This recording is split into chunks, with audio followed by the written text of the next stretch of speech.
The sky was overcast that Saturday morning at Charlotte Douglas International Airport. Cadell Anderson, 74 years old, sat on a cold metal bench watching his son Harry and daughter-in-law Lisa hurry toward the exit. They didn't even glance back.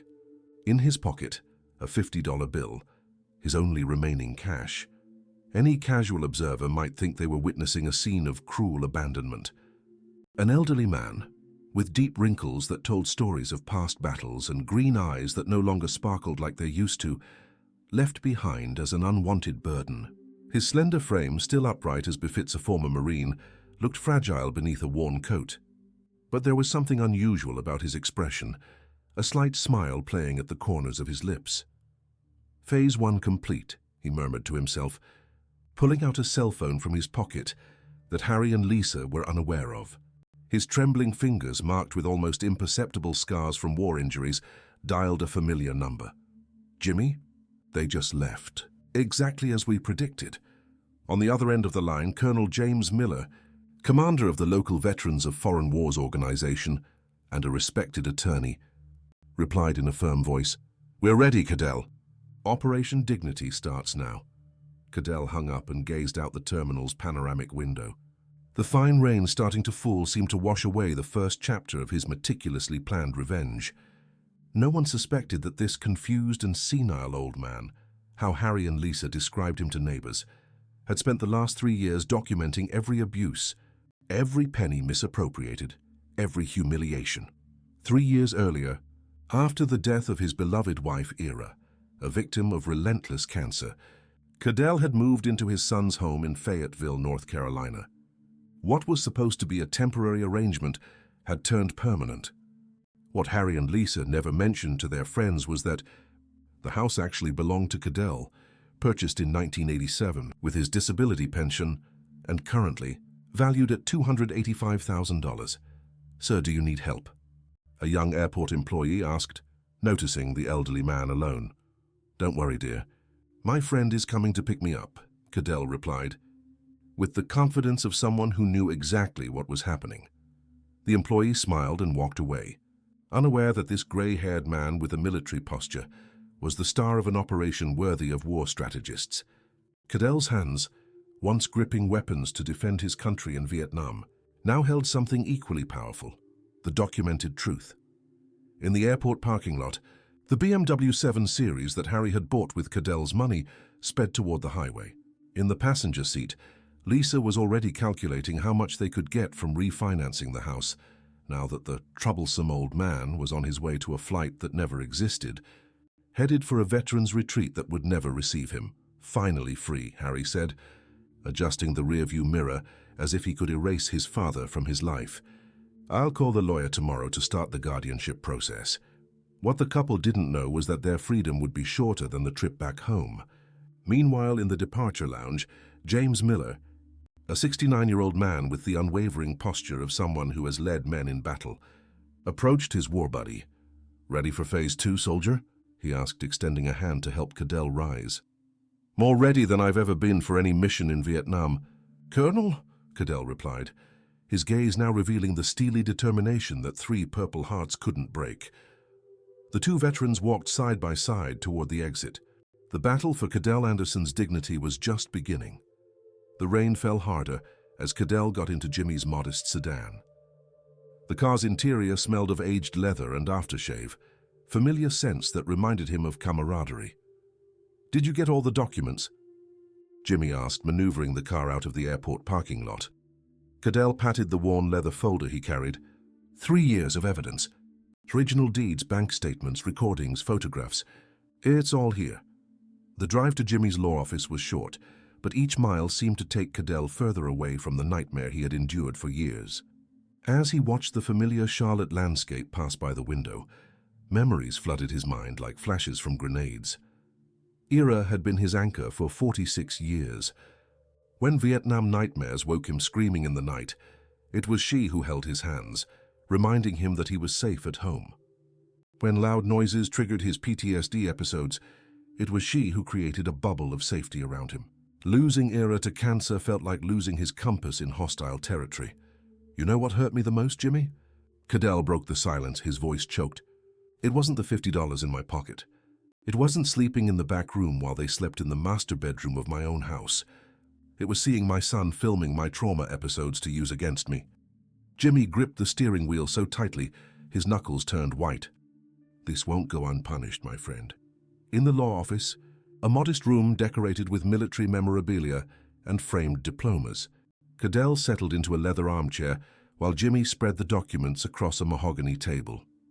"Let's review everything one more time," Jimmy said, putting on reading glasses. "We have the original deeds showing you are the sole owner since 1987.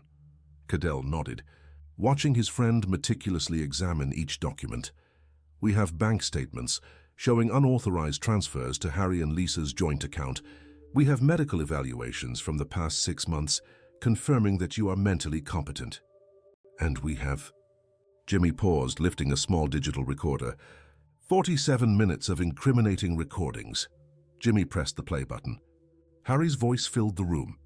"When the old man is finally declared incompetent, we'll refinance the house and use the money to open the franchise. He won't even notice, poor guy. Does he really think anyone will believe an old man with PTSD who screams at night?" Lisa's voice replied, "The state facility isn't so bad. He lived in worse conditions in Vietnam, right? At least there he won't embarrass us in front of the neighbors with those war stories." Cadell closed his eyes, absorbing the impact of the cruel words. When he reopened them, there were no tears, only renewed determination. "Don't worry," Jimmy said, turning off the recorder. "That's more than enough for a restraining order. Now let's move on to the next step of the plan." Meanwhile, 60 miles away, Harry and Lisa arrived at the house in Fayetteville, the house they believed they had just inherited through their scheme. Lisa was already planning how to redecorate the master bedroom, while Harry dialed the lawyer's number to help them obtain legal guardianship over Cadell. "Hello, Dr. Simmons." "Harry Anderson here. Remember the case about my father we discussed?" "Yes, exactly. I think we're ready to proceed with the guardianship request. He's, showing clear signs of incapacity." At the dining table, Lisa opened a bottle of champagne she had bought especially for the occasion. She poured 2 glasses and handed one to Harry as soon as he ended the call. "To freedom," she toasted, with a smile that didn't reach her eyes. "To our new life," Harry replied, unaware that his glass contained not only champagne, but the bitter taste of impending justice. That night, while Harry and Lisa slept in their supposed victory, Cadell Anderson remained awake in Jimmy's guest house, reviewing every detail of the plan that had taken 3 years to devise. On the bedside table, a faded photograph of Ira smiled at him as if approving his battle for justice. "I will reclaim our home, my dear," he murmured to the photograph. "And more importantly, I will reclaim my dignity." On the wall next to the bed, hung in a simple frame, 3 Purple Heart medals gleamed under the dim light of the lamp, silent witnesses that this man had survived wounds far deeper than familial betrayal. The following days unfolded with military precision. While Harry and Lisa celebrated their apparent victory, Cadell and Jimmy mobilized a support network that spanned the Fayetteville community. The first crucial ally was Tony Rodriguez, a 42-year-old Marine who lived 3 houses down from Cadell's property. "Sir, it's an honor to help you," Tony said when Jimmy and Cadell explained the situation in his living room. "My father always said that the true measure of a society is how it treats its veterans and the elderly." Tony, a history teacher at the local school and well-respected in the community, agreed to be Cadell's eyes and ears, keeping him informed about Harry and Lisa's movements. "They hired an interior design company yesterday," Tony reported by phone 3 days into the operation. "They're measuring the walls, talking about knocking down the dining room wall. Lisa keeps saying she can finally give the house the modern touch it deserves." Cadell listened to each report with a calm that surprised even Jimmy. It was as if he had returned to wartime, where emotional control meant survival. "What intrigues me the most," Jimmy commented during one of their strategy meetings, "is how they haven't discovered your Lockheed Martin pension." Cadell smiled for the first time in days. "Ira and I always kept our finances discreet. Harry grew up knowing only that I had a military pension and Purple Heart benefits. The Lockheed Fund was our plan B, our insurance. $1,300,000 that Ira insisted we keep separate from everything, for emergencies." Well, I'd say this qualifies as an emergency, Jimmy concluded, jotting down more information in his already thick folder. The next phase of the plan involved Mary Patterson, a 67-year-old widow whose husband had served in the Navy. Mary was the secretary at the local church and known for her impeccable character. Her word carried weight in the small community. "Cadell, I've heard so many stories about you through my Robert before he passed," Mary said, serving tea in her living room decorated with naval photographs. "He always said that the Marines got all the glory, but they were good men." She smiled, her blue eyes shining with genuine sympathy. Mary agreed to help in a crucial way. As secretary of the church, she had access to the guest list for the annual Memorial Day parade, which would take place in less than 2 weeks. "Pastor Matthews has already approved," Mary explained. "You will be introduced as the Grand Marshal of the parade this year. It's an honor reserved for the most distinguished veterans in the community." The plan was coming together perfectly. Meanwhile, Harry and Lisa, completely unaware of the storm brewing, continued their facade. "We need to participate in the Memorial Day parade," Harry insisted during dinner. "It'll be good for our image in the community, especially now that we're, well, managing my father's situation." Lisa agreed, already visualizing the photos they would post on social media. The picture-perfect couple caring for the veteran father, even though he was now resting in a distant retreat.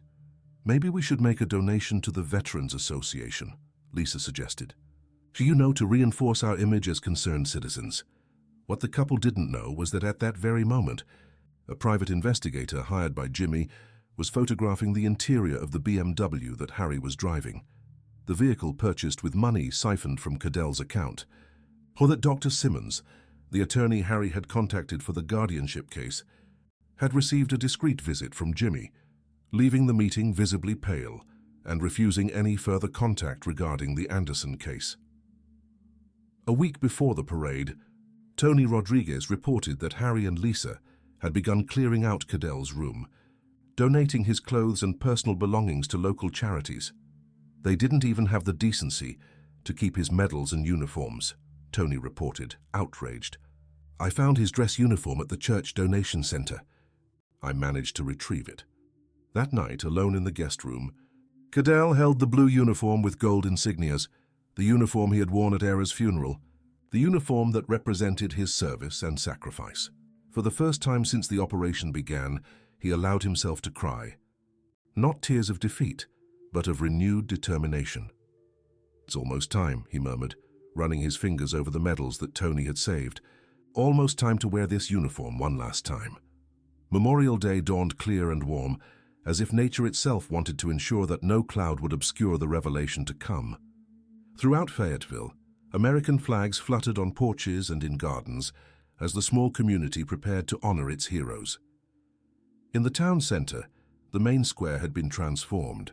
A platform decorated in red, white, and blue dominated one side, while rows of white chairs formed a semicircle in front of it. The local school band tuned their instruments, and volunteers handed out small flags and commemorative ribbons. At Jimmy's house, Cadell Anderson looked at himself in the mirror, adjusting the Marine Corps dress uniform that Tony had rescued. The dark blue fabric contrasted with the gold and silver medals adorning his chest, silent witnesses to courage and sacrifice. His hands, slightly trembling, brushed through his gray hair, now perfectly groomed for the occasion. "I'm nervous, Jimmy," he admitted, turning to his friend. "I haven't faced so many eyes on me since I returned from Vietnam." Jimmy, also in his military uniform, placed a firm hand on his friend's shoulder. "Remember, Cadell, today isn't about exposing Harry and Lisa. It's about reclaiming your life, your dignity, about showing everyone who you truly are." Cadell nodded, taking a deep breath. In his pocket, the small digital recorder containing 47 minutes of evidence felt like a ton of bricks. Beside him, a folder containing carefully organized documents, the ammunition for his final battle. Meanwhile, in the house that legally belonged to Cadell, Harry and Lisa were meticulously getting ready. Harry chose a navy suit that he thought conveyed respect and sobriety. Lisa opted for a white dress with small blue anchors printed on it, a calculated reference to the military service they hoped to exploit. "I remember how proud my dad was at his parades," Harry commented, adjusting his tie in front of the mirror. His tone sounded rehearsed, as if he were practicing a role for a community theater play. "It's a shame he can't be here today." Lisa approached, wrapping her arms around her husband's waist. "You're a model son, Harry. Everyone will see the sacrifice we've made for him." As the parade time drew closer, Fayetteville's central square began to fill. About 800 people, virtually the entire population of the small town, gathered for the annual event. Among the crowd, strategically positioned figures awaited: Tony Rodriguez near the platform, Mary Patterson among the front rows, and process server Thomas Baker, discreetly in uniform, stationed near the entrance. At 10 o'clock sharp, the parade began. The local school band started the national anthem as the honor guard of the Veterans Association marched with the American flag. Veterans from different eras, from World War II to more recent conflicts, walked proudly, some in wheelchairs pushed by family members. Harry and Lisa arrived on time, taking their places in reserved seats in the front row. Harry noticed some curious glances directed at them, but attributed it to his father's absence, someone many in the community knew. "Where is Cadell?" asked Mrs. Donovan, an elderly neighbor, leaning toward Lisa. "I thought he would be here today." "Oh, he's resting at a special retreat for veterans," Lisa replied with a rehearsed smile. "His PTSD has worsened, you know. We needed to ensure he received proper care." Mrs. Donovan frowned, but before she could ask more questions, the trumpets announced the arrival of the Grand Marshal of the parade. "Ladies and gentlemen," announced Pastor Matthews into the microphone, "it is with great honor that I present the Grand Marshal of our parade this year, a man who served with distinction in Vietnam, receiving 3 Purple Hearts for combat injuries. A true American hero and a pride of Fayetteville. Please welcome Sergeant Cadell Anderson." The absolute silence that followed the announcement was broken only by the sound of Harry dropping the event program he was holding. His face, moments before smiling and confident, transformed into a mask of horror. Beside him, Lisa gripped his arm so tightly that her nails left marks on his skin through the fabric of his suit. And then, like an apparition, Cadell Anderson emerged at the beginning of Main Street, marching with the impeccable posture of a Marine, even at 74 years old. His dress uniform gleamed under the morning sun, medals softly clinking with each determined step. Applause began slowly, growing into a standing ovation. Cadell marched with his gaze fixed ahead, but as he passed by the front row, his eyes briefly met his son's, not with anger, but with a calm and unshakable determination. Harry tried to stand, but Lisa pulled him back into his seat. "Don't make a scene," she hissed through clenched teeth. "We need to figure out what's going on." Cadell continued his march to the platform, where he was received by Pastor Matthews and Jimmy Miller. He climbed the steps with dignity, positioning himself in front of the microphone as the crowd gradually silenced, eager to hear his words. "Good morning." "Fayetteville," Cadell began, his voice surprisingly strong and clear. "It's an honor to be here as your Grand Marshal. But today I didn't come just to celebrate Memorial Day. I came to tell a story. A story about honor, betrayal, and ultimately redemption." In the front row, Harry and Lisa exchanged looks of rising panic. They were trapped, with hundreds of witnesses around and no escape route. The truth, like a guided missile, was about to hit its target. "Many of you know me," Cadell continued, his voice echoing through the loudspeakers in the silent square. "You know me as the veteran who returned from Vietnam with 3 Purple Hearts and scars that not everyone can see. You know me as Ira's husband, who left us 3 years ago after a brave battle with cancer." Cadell paused, his eyes scanning the attentive crowd. Some people nodded in recognition. Others discreetly wiped away tears as they remembered the beloved Ira, who had been a teacher at the local school for over 30 years. What many don't know is what happened after Ira left us. How in my moment of greatest vulnerability, I became a victim of those who should have protected me. A murmur swept through the crowd. In the front row, Harry struggled to maintain composure, while Lisa whispered frantically in his ear. 3 years ago, I moved into my son Harry and daughter-in-law Lisa's home. Cadell pointed discreetly toward the couple. Hundreds of gazes followed the gesture. What few know is that the house actually belongs to me, purchased in 1987 with my military pension. Jimmy Miller stepped forward, handing Cadell a folder. With deliberate movements, Cadell pulled out the original deed to the house and held it up for everyone to see. For the past 3 years, while I dealt with my grief and my PTSD, I was systematically exploited. My mail was intercepted. My benefits were misappropriated. My trauma episodes were filmed to prove my supposed incompetence.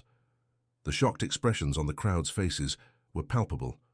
Neighbors looked at Harry and Lisa with increasing disbelief and indignation.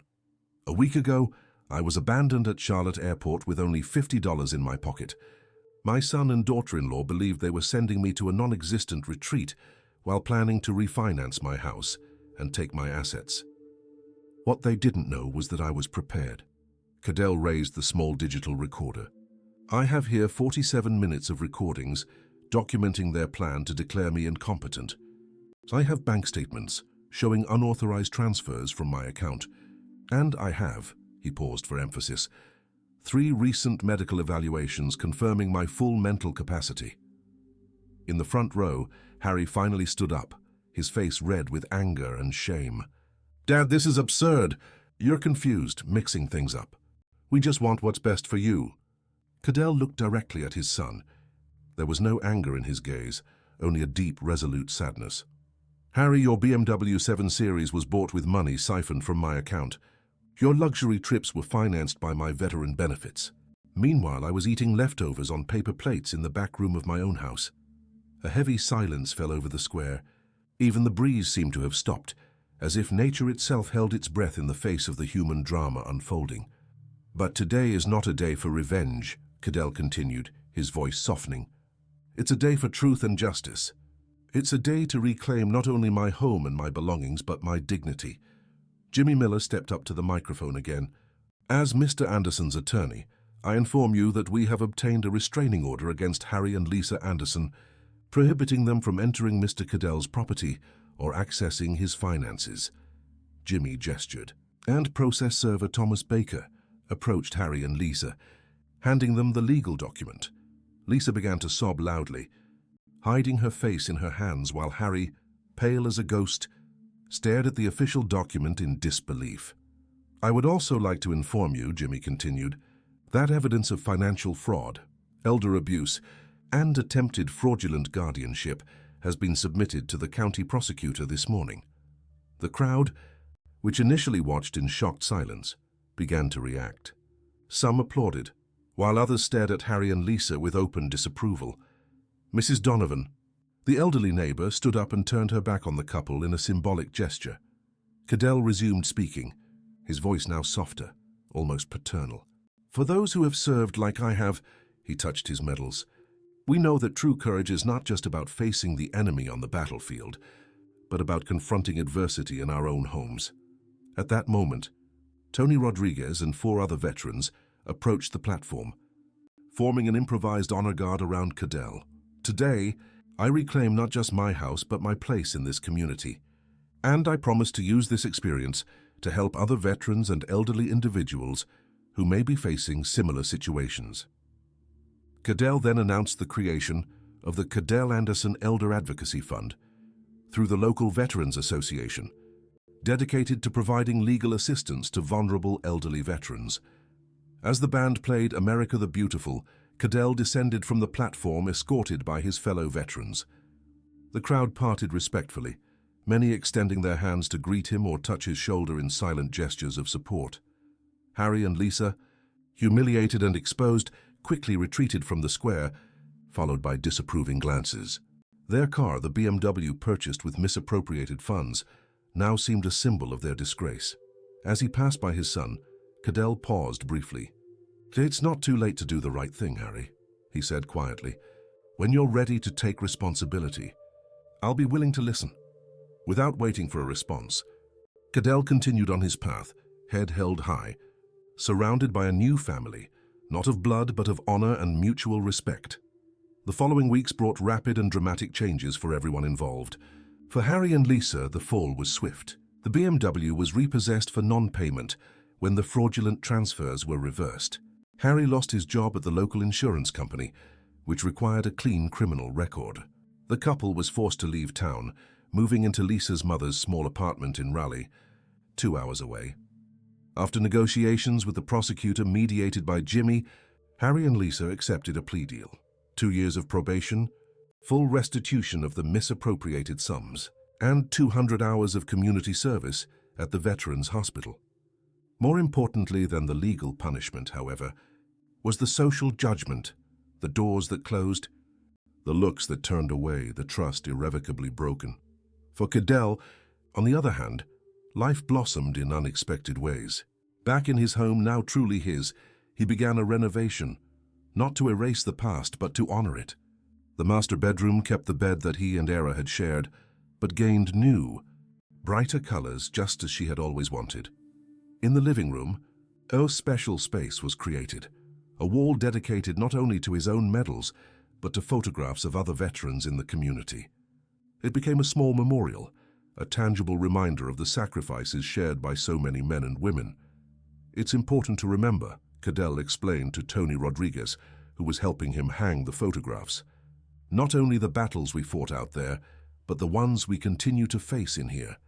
The Cadell Anderson Elder Advocacy Fund grew rapidly. What started as a local initiative gained regional attention after a newspaper story in Charlotte about his journey. Donations began to flow in, first in small amounts, then in more substantial contributions from organizations and individuals moved by his story. More surprising was how Cadell's PTSD, while still present, became more manageable. The nighttime episodes decreased in frequency and intensity. Dr. Whitman, his therapist, attributed the improvement to reduced chronic stress and a renewed sense of control over his life. "The body holds the memories of trauma," the doctor explained during a session, "but it also responds to restored safety and dignity." On a particularly pleasant Saturday afternoon, about 2 months after the Memorial Day parade, Mary Patterson showed up at Cadell's door with a homemade apple pie. "I thought you might enjoy a little sweetness in your life," she said, her blue eyes shining with a mix of shyness and determination. The two spent the afternoon on the porch, talking about their deceased spouses, sharing memories with the ease of those who understand the complexities of grief. When Mary mentioned that her late husband's favorite movie was Back to the Future, Cadell couldn't help but let out a genuine laugh. "Era loved that movie," he confessed. "We have more in common than I thought." The friendship between the two blossomed naturally, gradually transforming into something deeper. They began with morning walks in the park, then casual dinners, until Cadell finally mustered the courage to officially ask her out. "I'm not trying to replace Robert, just as I know you would never try to replace Era," he said, gently holding her hands. "But maybe we can create something new together, something that honors what we had and celebrates what we can still have." Mary, with tears in her eyes, simply nodded. The seasons changed. The summer warmth gave way to the vibrant colors of autumn. Tony Rodriguez became a frequent visitor, bringing with him stories from school and occasionally questions from his students about Cadell's military experience.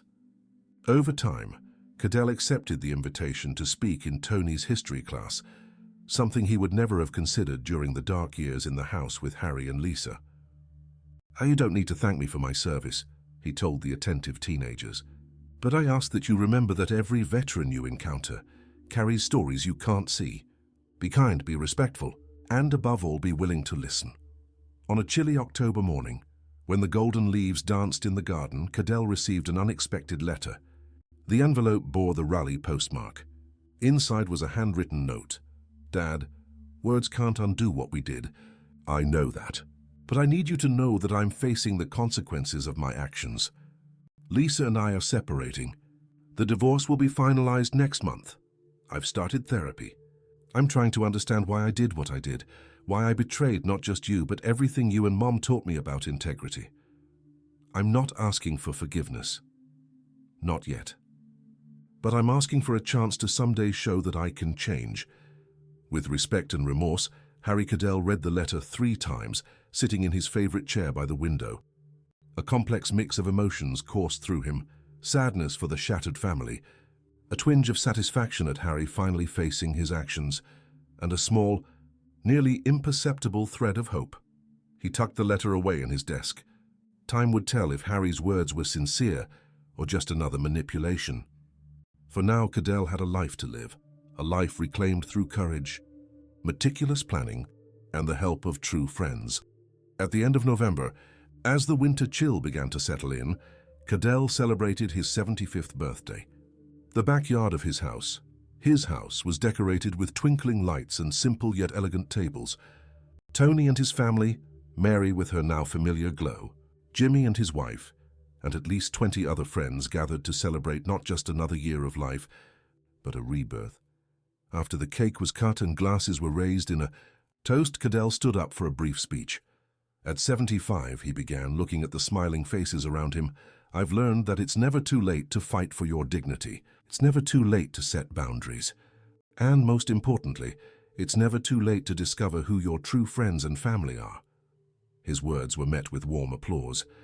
Mary squeezed his hand under the table, a silent gesture of support and affection.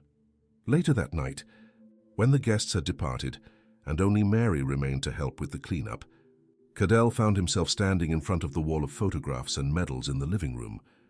Among them, a new addition, a framed photograph of his 75th birthday surrounded by people who loved him for who he truly was. You know what impresses me most about you, Cadell? Mary asked, approaching him and intertwining her arm with his. It's not your courage in Vietnam, though that's admirable. It's how you survived everything. The war, the loss of Ira, the betrayal by Harry, without allowing bitterness to consume your heart. Cadell turned to her, his green eyes now shining with a peace that had been hard to achieve. I learned in the battlefield that surviving isn't just about breathing, it's about remembering why you want to keep breathing. That night, as the first snow of winter gently fell outside, Cadell Anderson slept in his own home, under his own roof, with the tranquility of a man who had fought his final battle and won. If you enjoyed this thrilling journey of resilience and justice, don't forget to subscribe to the channel. Leave your like and share your thoughts in the comments. Your subscriptions motivate us to keep bringing inspiring stories like this. Thank you for following The Legacy of a Warrior.